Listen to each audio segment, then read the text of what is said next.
দেশকে নতুনভাবে পুনর্জন্ম দিয়েছে এবং এই পুনর্জন্মে যে বাংলাদেশ পেলাম সে বাংলাদেশ যেন অত্যন্ত দ্রুত গতিতে এগিয়ে চলতে পারে, সেটাই হলো আমাদের শপথ।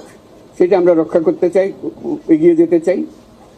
আজকে আবু সাঈদের কথা মনে পড়ছে আমাদের, যে আবু সাঈদের ছবি বাংলাদেশের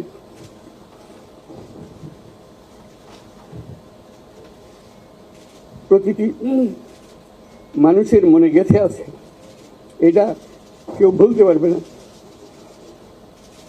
কি অবিশ্বাস্য একটা সাহসী যুবক,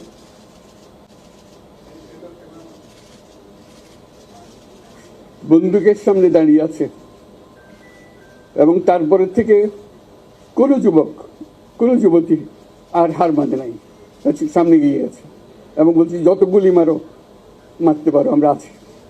তো যার কারণে এটা সারা বাংলাদেশ জুড়ে এই আন্দোলন ছড়িয়ে গেছে এবং যার কারণে বাংলাদেশ এই দ্বিতীয়বার স্বাধীনতা অর্জন করলো। এই স্বাধীনতাটা আমাদেরকে রক্ষা করতেই হবে, শুধু রক্ষা করা নয়, এই স্বাধীনতার সুফল প্রতিটি মানুষের ঘরে পৌঁছাতে হবে, তা না হলে এই স্বাধীনতার কোনো দাম নেই। এই স্বাধীনতাটাকে পৌঁছানোই হলে আমাদের শপথ, আমাদের প্রতিজ্ঞা।